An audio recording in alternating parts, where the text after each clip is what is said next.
De Eduardo Galeano que se titula Los Nadie. Ese poema que inspira el nombre de este programa recita al final: los nadie, que cuestan menos que la bala que los mata. Así, muchos medios de comunicación y muchos organismos del Estado tratan en nuestros nadie de hoy. Esta noche, los desaparecidos en Colombia.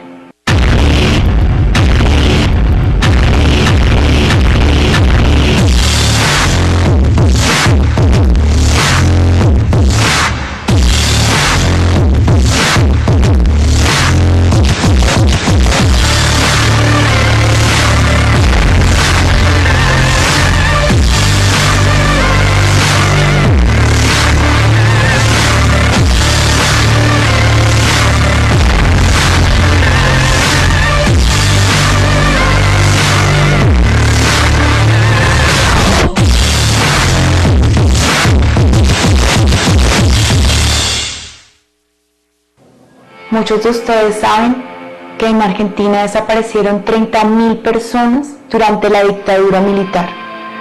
Otros conocen que Pinochet asesinó y desapareció a más de 5.000 chilenos. Algunos más enterados conocerán el Plan Cóndor, los vuelos de la muerte o habrán visto algunas películas sobre dictaduras en el Cono Sur. Pero estoy segura que la mayoría no conocen las historias de los desaparecidos en nuestro propio país, de los desaparecidos en Colombia.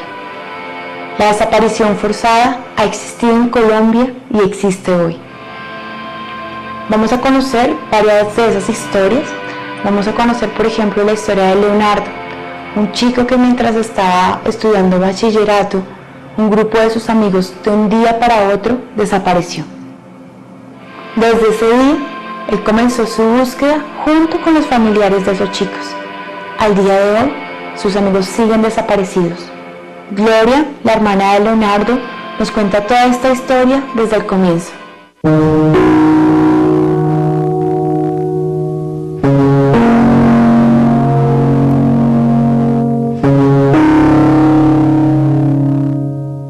Leonardo había estudiado y habían estado compartiendo con dos de los estudiantes que fueron desaparecidos en 1982, en lo que se conoce el caso Colectivo 82.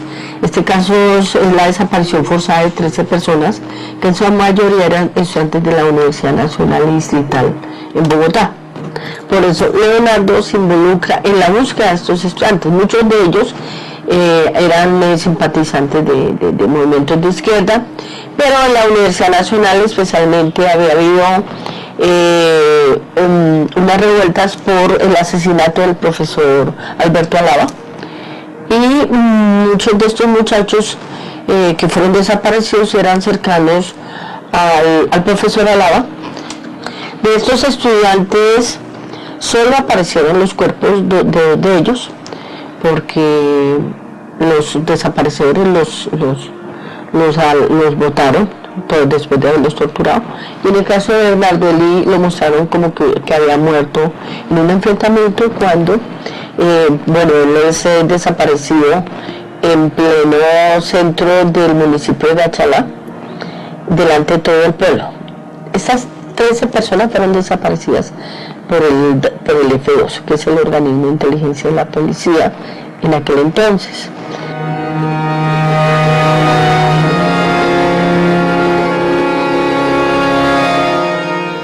Eso, a partir de ese, se acentuó la persecución, la vigilancia. Leonardo nos comentaba que lo estaban haciendo seguimiento, que él veía aquí cuando salía del colegio y iba para la casa, veía que había seguimiento.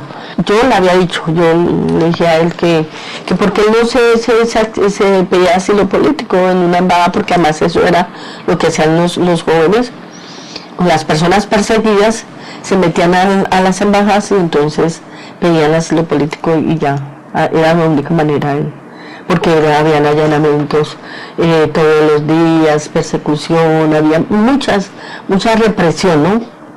Y me dijo, no, debe ser tonta. Él me decía que yo era boba y que eso no iba a pasar nada, que además él no está haciendo nada malo, que seguramente en cualquier momento de que apenas terminara él se además que él se iba a ir a estudiar, ¿sí? Pero él no quería que dejara a mi mamá, realmente él era muy apegado como a la protección, él sentía que él era parte de la protección de la familia, pero a su vez también tenía temor, ¿sí?, de que nos fuera a pasar algo por la persecución que él tenía.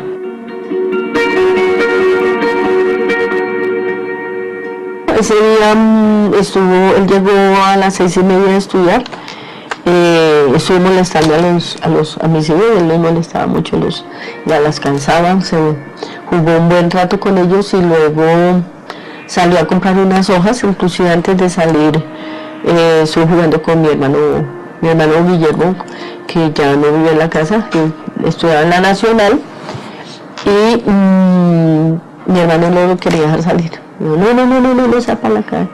Y entonces se pusieron a jugar ahí en la puerta de la sala, y mi hermano a no dejarlo salir, y finalmente salió y se fue. Todavía tenía el uniforme, se ha puesto una chaqueta encima de pana de mi hermano Luis Miguel, porque estaba lloviendo. Y ya mi mamá después, ya por la mañana fue que me vino. No, Leonardo no llegó.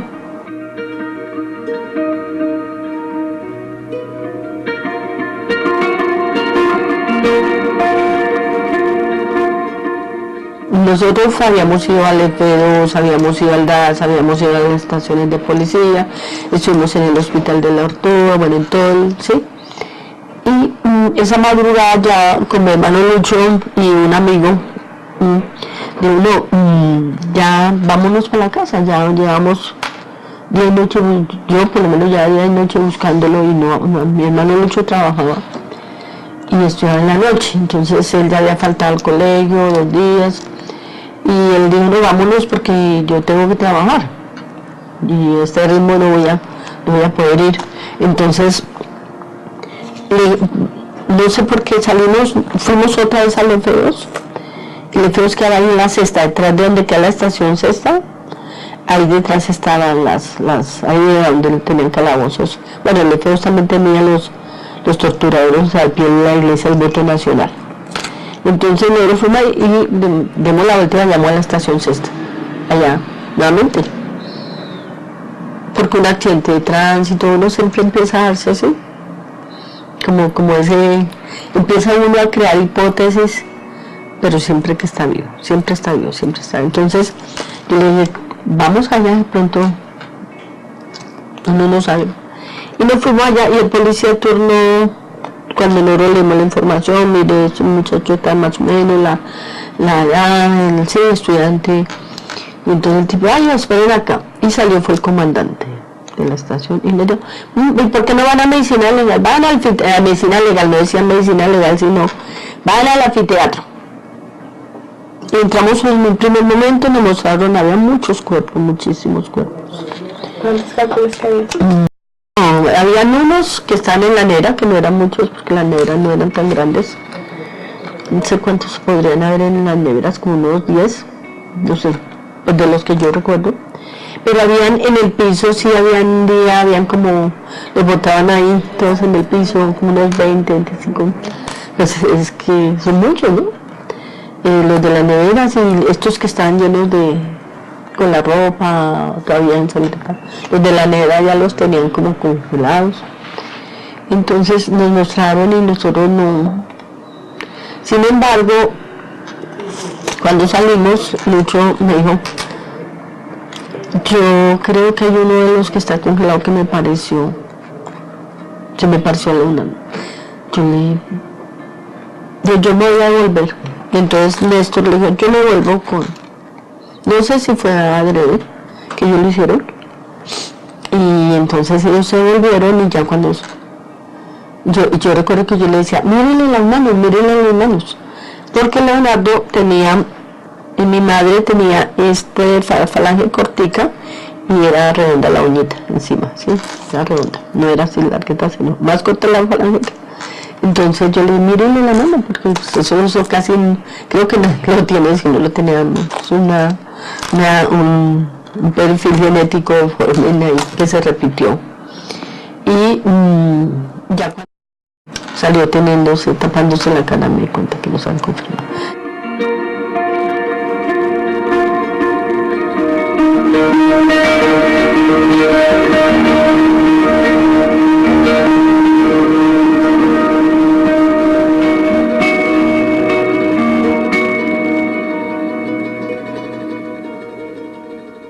El principal objetivo de las desapariciones es enviar un mensaje aleccionador a las personas que conocieron a la víctima, pero también a la sociedad en general. Leonardo fue el primero de muchos jóvenes desaparecidos por buscar a sus amigos o a sus familiares. Le quisimos preguntar a Gloria dónde ve a Leonardo, qué cosa o quiénes le recuerdan a su hermano. Pues yo creo que en cada estudiante.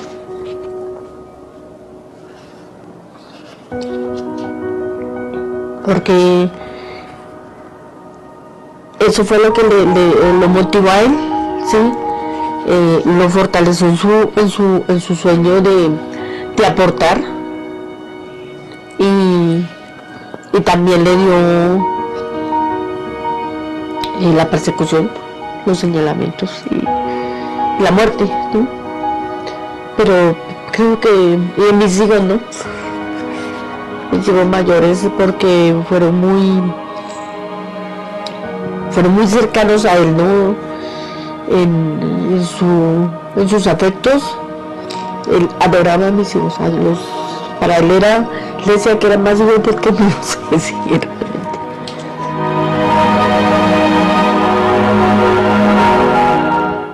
Pues eso nos llenó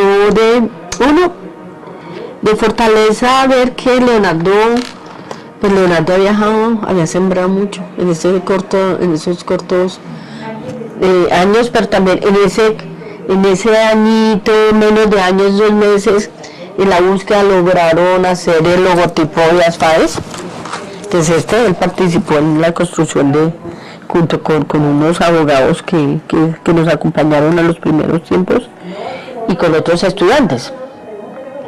Y la primera marcha fue más motivada por los estudiantes, sí, que pero además le dieron ese respaldo a los familiares para que se tomaran las calles, porque pues ninguna mamá en ese entonces sabía de que era eso, un megáfono, gritar, que una consigna, que nada, porque la mayoría de ellas fueron a buscarlos y esperaban que las autoridades inclusive iban al F2. Y ellas averiguaban y todo lo que averiguaban iban y le decían al F2 y el F2 los tenía. ¿Ve? Entonces, pero había como esa confianza, ¿no? Ellos van a aparecer, ellos van a regresar.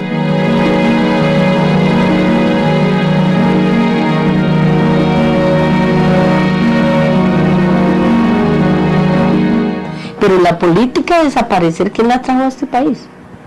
¿O quién la llevó al Cono Sur? Los estados.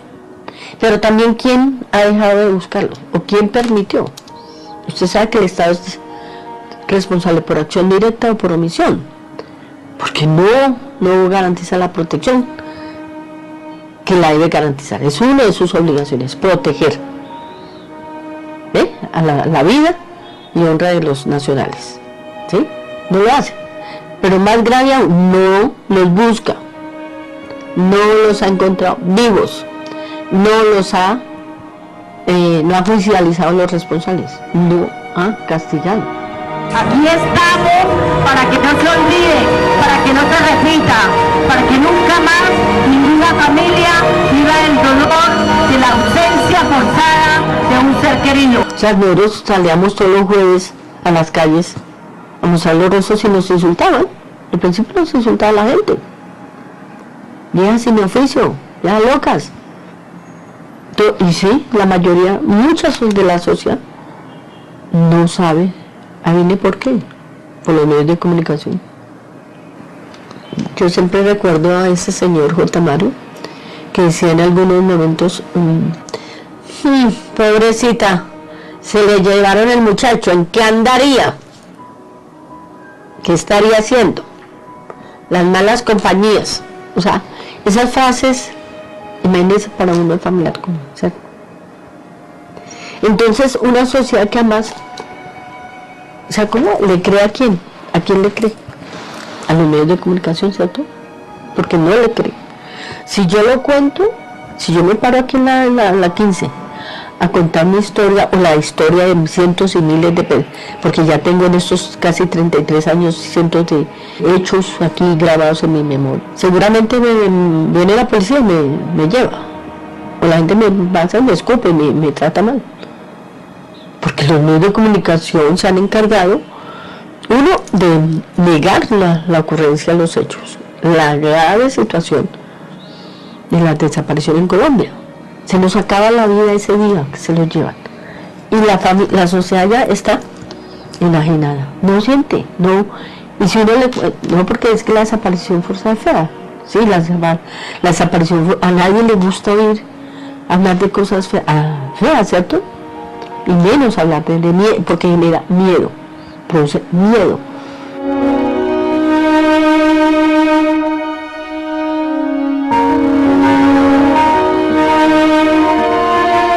Nosotros no hablamos de cifras, no le voy a hablar de cifras. ¿Por qué? Porque es que es muy grave en un país que se dice tener un Estado social de derecho y una democracia sólida, independiente que tenga un conflicto. En este país no debería haber ni un solo desaparecido, en ningún país del mundo debería haber uno. Pero además nos han llevado, y fue precisamente el anterior presidente el que nos llevó a que todas cifras, todas estadísticas, y entonces hasta las mismas organizaciones de familiares le hacemos eco a hablar de cifras. Pero es que detrás de esas cifras, ¿cuántas familias hay? Detrás de esas cifras, ¿cuántas historias nos dejaron ellos? Con unas historias, y muchísimos de ellos tienen unas historias de vida llenas de mucha huella, que nos dejaron huella, o sea, como Leonardo, como Miguel Ángel Díaz, Luis Fernando Lalinde, todos ellos comprometidos con un sueño de un país con justicia social, con igualdad de oportunidades, con reconocimiento de derechos, ¿sí? Entonces creo que eso es de lo que hay que hablar.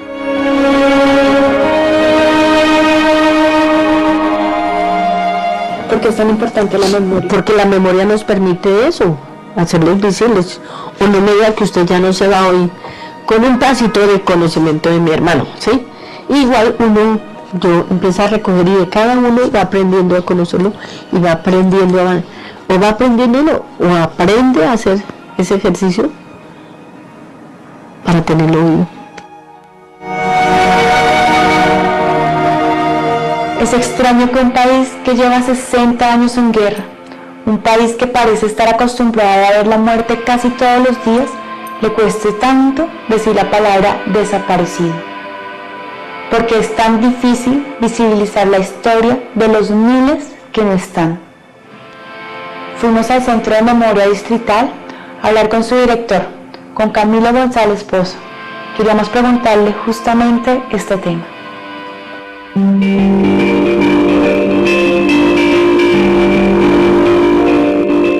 La verdad es que el tema de la desaparición forzada ha sido deliberadamente ocultado, ¿no? Y eso ha generado por lo mismo un desinterés en la opinión corriente de los colombianos. Los medios de comunicación se han ocupado del secuestro, se ocupan de los atentados de la guerrilla, se ocupan de las cosas más horrorosas que aparentemente golpean a la economía, pero si uno ve sobre el tema de los desaparecidos muy poco. Hay capítulos especiales que son muy delicados, como el tema de los falsos positivos, que son desaparición forzada, ¿no? Perpetrada por agentes del Estado con propósitos homicidas. Eso sí que es cierto que es un terreno bastante oscuro, bastante silenciado.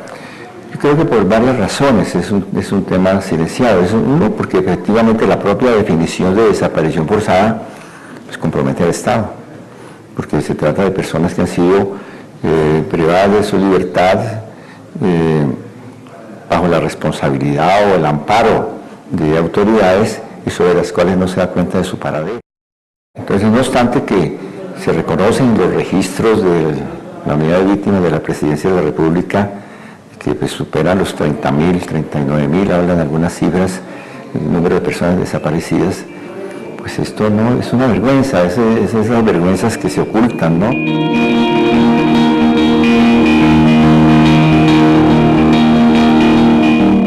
Es una práctica recurrente, sistemática, ha sido un componente esencial de las operaciones de contrainsurgencia y de represión.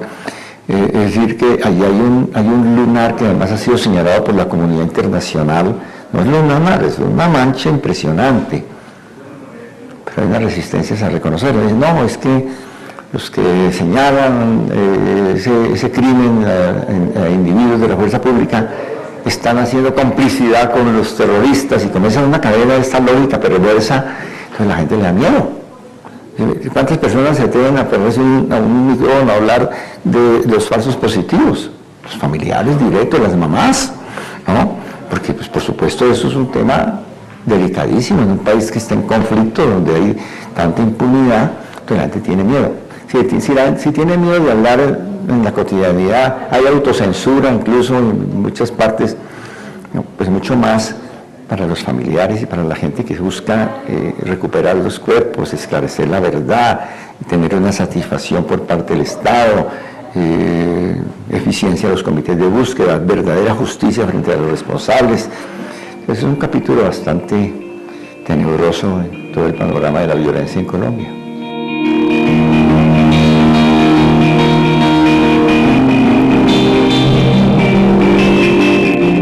Legitimación del horror desde la perspectiva de la guerra antiterrorista y todas sus derivaciones. Yo creo que esa es la gran matriz. ¿Cómo responder a eso? Yo creo que con resistencia, con movimientos de defensa de los derechos humanos, no hay otra alternativa, acciones colectivas de tipo democrático, denuncias, intransigencia frente a los crímenes atroces. Yo creo que es eso, acompañar a las víctimas, rodear a los familiares, hacer visible lo invisible, y de manera muy particular el crimen de la desaparición forzada.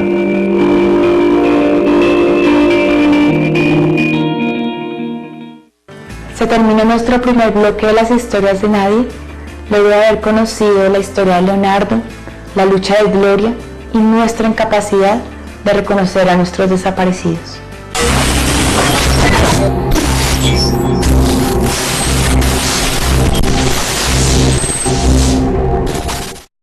Con Eduardo Carreño Wilches, del colectivo de abogados José Elviar Restrepo. Le preguntamos sobre algunas cosas legales y otras políticas, pero sobre todo le preguntamos por qué el Estado atenta contra civiles en plena democracia. Lo primero que le preguntamos es por qué no hay una cifra concreta de los desaparecidos en Colombia, porque no hay un número más o menos cierto de este fenómeno.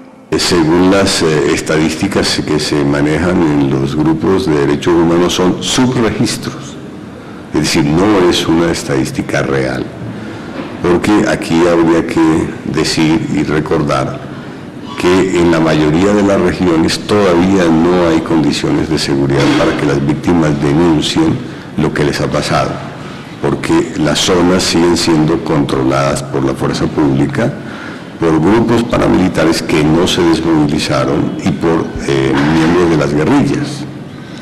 Es decir, la población civil en esos términos todavía no tiene garantías reales para denunciar lo que ha pasado en el conflicto. Pero cuando uno hace el estudio de estas víctimas y las compara frente a Administración de Justicia, la impunidad en Colombia en casos de crímenes de Estado es de cerca del 97-98%. Es decir, en muy pocos casos se logra esclarecer jurídicamente quiénes son los responsables, sea como autores materiales o intelectuales.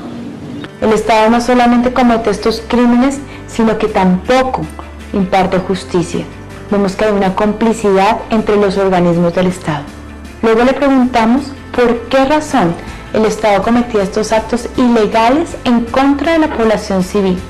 Valga aclarar, una población civil que no estaba cometiendo ningún acto de ilegalidad. También le preguntamos cuáles eran los principales objetivos. Cuando uno hace el análisis de las regiones, de las organizaciones donde estaban, pues constata que el exterminio real es de organizaciones de la población civil que en sus luchas, en sus reivindicaciones plantea garantías para sus asociados, la libertad de movilización, de expresión, de huelga, el derecho al territorio en el caso de los indígenas y la recuperación de los mismos, y que por el ejercicio de esos derechos fueron eliminados. Y esto se conoce en la teoría como el proceso de eliminación del enemigo interno, como expresión política en donde germinan o donde puede hacerse caldo de cultivo las organizaciones guerrilleras de oposición real a este sistema. Entonces, en esa concepción se elimina es al opositor político antes que a las organizaciones guerrilleras. Uno podría decir, acudiendo a estadísticas o a las historias o a los documentos históricos que hay, que ninguno de los movimientos guerrilleros fue aniquilado en la confrontación militar. Que en la época del 90, si lo recuerdan, el proceso de desmovilización se da con organizaciones guerrilleras que sí habían sido golpeadas militarmente, pero que no habían desaparecido, existían y estaban ahí. Y lo mismo puede plantearse en el día de hoy. En el caso de las organizaciones que subsisten, el EPL, el ELN y las FARC, son organizaciones que han sido golpeadas en sus estructuras militares, pero eso pasa en todas las guerras. Pero no han sido derrotadas militarmente, que uno pueda decir ya no existen, desaparecieron. Pero lo que sí ha desaparecido y ha sido casi que exterminado es el movimiento popular. En el caso de lo que he mencionado anteriormente, pues el caso del movimiento campesino, o indígena o sindical, incluso sectores de la iglesia, o grupos en la actualidad de derechos humanos, que en las regiones no existen, es decir, casi todos están concentrados en Bogotá y en unas pocas ciudades. Este es el enfoque de la seguridad nacional, donde hay que quitarle, dicen, el agua al pez, haciendo un símil con la teoría maoísta. Entonces, si la población es el caldo de cultivo, es el sitio donde se desarrollan las guerrillas, pues hay que golpear las organizaciones populares para que la guerrilla no pueda tener un trabajo social o político con la población. Ese es más o menos el enfoque. Esto lo podemos constatar, estas teorías se han aplicado en Argentina, en Chile, en Bolivia, en Centroamérica, es suficientemente documentado el caso de Guatemala o El Salvador. Y lo que está pasando actualmente en México es exactamente igual, es la aplicación de la misma teoría de la doctrina de la seguridad nacional. Muchos nos preguntamos por qué no hay líderes representativos de la población civil, por qué no hay líderes obreros, líderes campesinos, líderes estudiantiles. Creo que es una pregunta que hay que hacerle directamente al Estado. Le preguntamos sobre las características específicas del crimen de desaparición forzada, es decir, cómo estaba tipificado, porque uno de los problemas que nos comentaba Gloria es que cuando desapareció Leonardo, el crimen de desaparición forzada como tal no existía. Este delito inicialmente en Colombia era investigado por el secuestro o era asimilado al secuestro. Esto dura más o menos hasta el año 2000 y se califica como delito autónomo de carácter permanente, es decir, la detención, desaparición forzada de personas inicia desde el momento en que se priva ilegalmente de la libertad a una persona, negando su ubicación o su paradero y su autoría, hasta el momento en que es o devuelta y encontrada viva, o sus restos encontrados, identificados y entregados efectivamente a sus familiares para que a través de los mecanismos que se han establecido culturalmente puedan o sepultarla o cremarla, etcétera, etcétera. Es decir, cumpliendo un ciclo tradicional de la vida del ser humano como es la muerte y el entierro en general del mismo, para que el duelo de las familias termine. Porque Más penosa de las familias es la búsqueda incesante en cualquier parte del territorio en busca de sus familiares. Es decir, donde quiera que aparece una noticia, pues la familia hace todo el sacrificio, hace todo el esfuerzo para ir a ver si se pueden identificar los restos. La protagonista de nuestra próxima historia es Cristina del Pilar Guarín, desaparecida durante la toma y la retoma del Palacio de Justicia, una de las escenas más vergonzosas de nuestro país.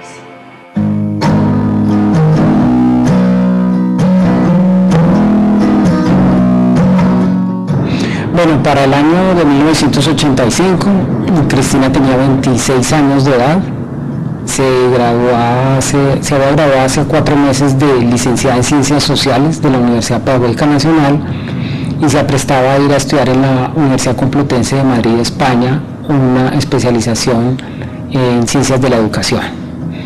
Sin embargo, el 1 de octubre le salió un trabajo en la Corte Suprema de Justicia, en el Palacio de Justicia, concretamente en la cafetería. Ella llegó a trabajar allí a reemplazar a la esposa del administrador de la cafetería, a Cecilia Cabrera.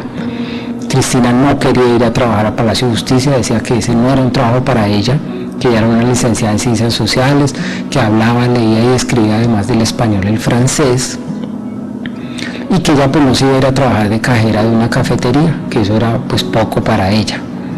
Sin embargo, mi mamá es quien le insiste y le dice: reúnase un dinero y váyase para España con algo de plata. Y Cristina acepta el puesto. Cuando llevaba 36 días ocurre el holocausto del Palacio de Justicia y hasta ahí sabemos de Cristina, hasta ese día.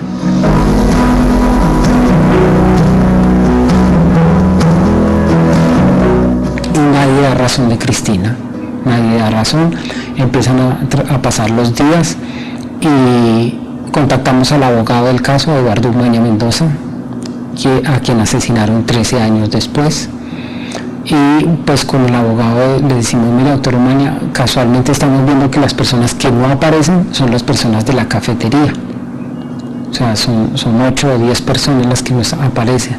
Entonces él dice: yo creo que a sus familiares los desapareció el Estado, el Ejército, la policía, de suerte que lo que hay que comenzar es una lucha para averiguar qué pasó con ellos. Entonces yo como abogado voy a hacer toda la lucha jurídica y así comienza, digamos, a transformarse la vida familiar, porque hay un cuarto con una cama que estaba ocupada el día anterior, pero ya no está ocupada.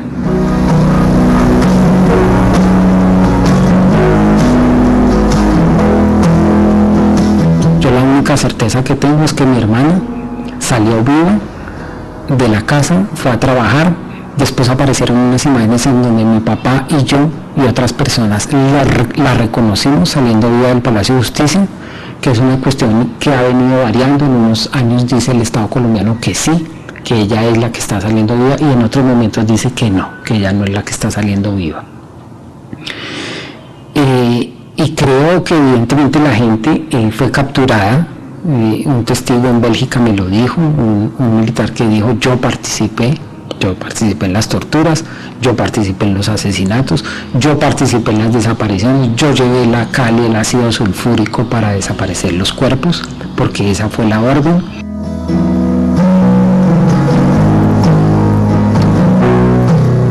En este caso hay una característica bien particular en el caso del Palacio de Justicia, y es que es un caso en donde el Estado comete los crímenes.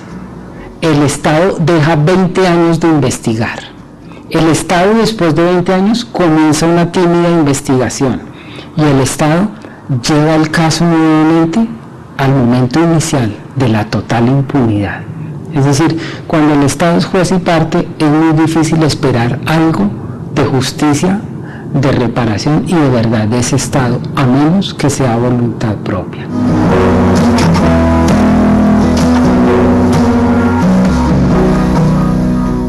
Yo creo que lo más doloroso para mí fue ver a mi papá buscando a su hija en las calles de Bogotá, porque él se resistía a creer que estuviera muerta. Seguramente ella está por ahí como una loquita deambulando. Eso para mí fue supremamente doloroso. Y ver a mi papá escribiendo poemas, yo tengo por ahí como 150 poemas que él escribía, a un ser inexistente realmente, pues porque no la tenía al lado. Y ver a mi mamá en el dilema de moverse entre la ira y el aguante.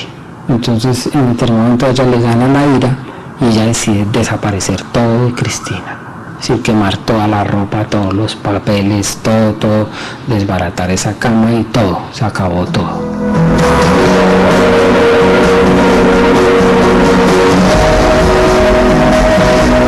Uribe es un presidente que hace una locución radiotelevisada en el momento en que condenan a Plazas Vega y dice que le parece que la condena es injusta. Y Santos es una persona que en noviembre del 2010, cuando se cumplen los 25 años, nos invita al Palacio de Justicia y nos da la mano y hace la inauguración de la llama eterna en homenaje a la memoria de las víctimas de Palacio y promete averiguar qué pasó con los desaparecidos y, peor aún, promete respetar la independencia del Poder Judicial. Pero a los pocos meses, cuando condenan al general Arias Cabrales a 35 años, dice: pues no me parece justo porque yo conocí al general. Y cuando le confirman los 30 años de condena a Plazas Vega, dice: es que a los que hay que pedirle perdón es a los militares, y al que hay que pedirle perdón es a Belisario, o sea, el ex suegro de su esposa, de Tutina Santos, ¿sí? Entonces, obviamente que esa actitud es una actitud de no respeto por la independencia del Poder Judicial. Hasta donde yo tengo entendido, aquí hay una rama ejecutiva, una rama legislativa y un Poder Judicial. Y entre ellos hay una independencia de las ramas del poder público. Sin embargo, estos dos presidentes han sido los dos presidentes que más han metido la mano con el caso.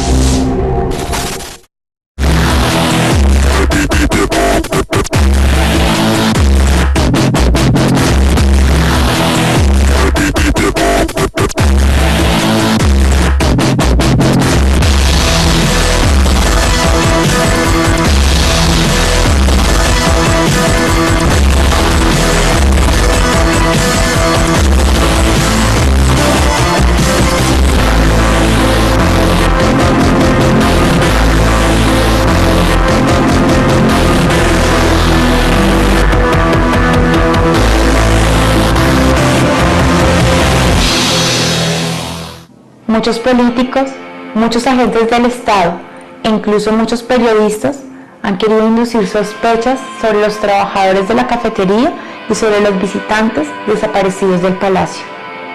Sospechas sobre el verdadero motivo por el cual estas personas se encontraban dentro del palacio, como justificando su desaparición.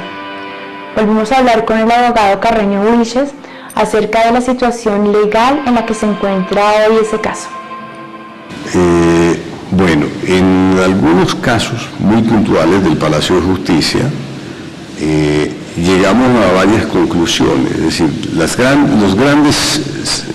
la gran síntesis, uno podría decir, después de cerca de 30 años de investigación, se reconoce judicialmente a nivel nacional la existencia de los 11 desaparecidos de la cafetería y de la guerrillera Irma Franco.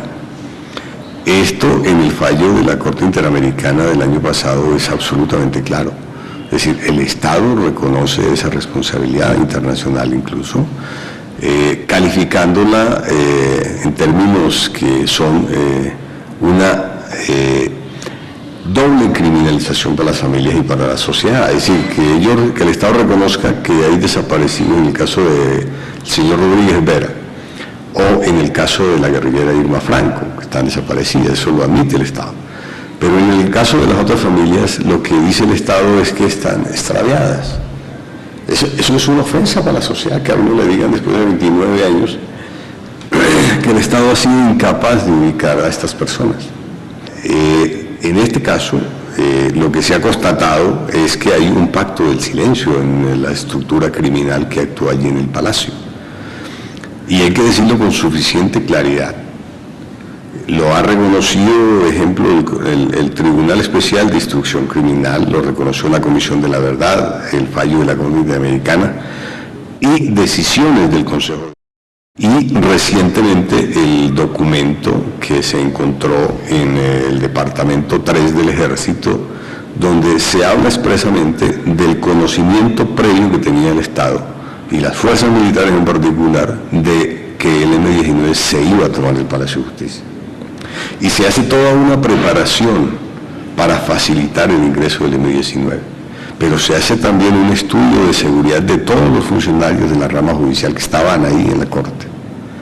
Entonces, inteligencia militar y quien toma la decisión de quitar la seguridad del Palacio para que entre la guerrilla es responsable de la totalidad de los crímenes que se cometen allí. Es decir, estamos hablando de un concierto para delinquir, de homicidios, de lesiones, de tortura, de desapariciones, de falsedad en documentos públicos y privados, de incendio, etcétera, etcétera, de adulteración de la escena del crimen, de falsificación de documentos, de pruebas, etcétera, etcétera. Todo eso es responsabilidad de quien tomó la decisión de facilitar el ingreso del M-19 al Palacio, porque eran operaciones que se pudieron haber evitado militarmente. Si la justicia internacional encontró culpables al Estado y al accionar militar, ¿cuáles y cuántos han sido condenados luego de 30 años? Y sin embargo no se hace. El hecho de que hoy en día tengamos 2 sentencias condenatorias por los desaparecidos. En el caso de Plazas Vega, el coronel Plazas Vega, está condenado por 2 desapariciones, la de Irma Franco y la de Rodríguez Ver, el administrador de la cafetería.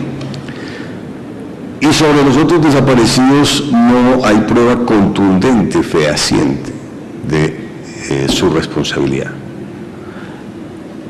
Nosotros en principio compartimos el fallo del juzgado de primera instancia que lo condena por los 11. Estamos esperando que la Corte defina en casación el resultado de este proceso. La segunda condena es la del comandante de la Brigada 13, el general Arias Cabrales, que está condenado en primera instancia por los 11 desaparecidos. En segunda instancia, el tribunal, por unanimidad, solamente lo condena por 5 desapariciones. Y ordena que se sigan investigando las restantes. Entonces, 2 condenas después de 29 años por los desaparecidos del Palacio de Justicia. Eso es aterrador, pero es así. Solo 2 condenados por los desaparecidos del Palacio y ningún político dentro de estos. Pero de los guerrilleros que entraron a Palacio, ¿todos murieron en la retoma? ¿Hay algún guerrillero desaparecido? En el proceso está más o menos documentado que la guerrilla del M-19 entraron entre 35 y hoy se puede decir 37 personas del grupo armado al Palacio. De esos hay 22 cadáveres identificados. 22. Y en pruebas genéticas de ADN se demostró la existencia de 2 nuevos cuerpos que estaban en el cementerio del sur, que son de Cali, el de Mónica Molina y Marcela o Mariela Beltrán, creo que es la otra persona. Eso quiere decir que hay 11 guerrilleros del M-19 que están desaparecidos, es decir, no aparecen sus cuerpos hasta el día de hoy. Y sobre esto la fuerza pública tiene que responder. ¿Qué pasó con ellos? Incluido ahí el comandante militar de la operación, el guerrillero Luis Otero Cifuentes. Entonces le preguntamos a Eduardo Carreño si el Estado puede detener y desaparecer a los miembros de un grupo armado.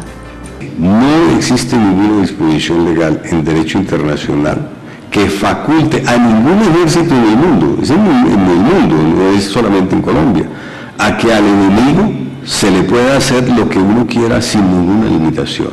No, las normas y costumbres de la guerra implican, por lo menos desde el 49 para acá, que a los combatientes se les captura, se les atiende médicamente y se les lleva a prisión y se les juzga. Por último le preguntamos por qué es tan grave cuando un crimen es cometido por el mismo Estado. Si el Estado y sus agentes son los que cometen los crímenes, pues los particulares quedamos en un estado de desprotección total, porque no tenemos ante quién acudir. porque el Estado era el garante, y resulta que el Estado se vuelve criminal, entonces es mucho más difícil que los particulares actúen frente a ese Estado.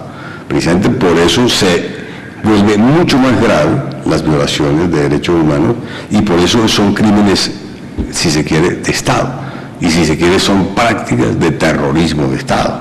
Los países del mundo suelen ver la desaparición forzada como uno de los lunares más negros y más trágicos de su historia. En Colombia la desaparición forzada ha existido desde hace años y lejos de ser una historia del pasado, es algo que sigue pasando hoy en el presente. Es importante que Colombia empiece a tener estadísticas claras y además de tener estadísticas claras, que se empiece a hacer justicia, memoria y reparación de estas víctimas. Para hacerlo no solamente hace falta voluntad política, también es necesario que nosotros, como sociedad, rodeemos a los familiares de estas víctimas, que empecemos a pensar que los desaparecidos no le hacen falta solo a sus familias, los desaparecidos nos hacen falta a todos los colombianos. En épocas de paz, en épocas de que se habla de reconciliación y perdón, es muy necesario curar nuestras heridas como sociedad. Y esta herida que está abierta en nuestra historia colombiana, es necesario ponerle los ojos y empezar entre todos a buscar una reparación pronta, una justicia que se haga visible de una manera temprana y rápida.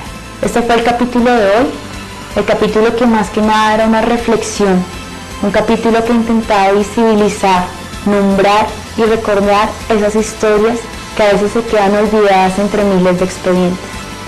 Recuerden, estamos todos los viernes en Canal Capital a las 8 de la noche. Nos vemos en 8 días.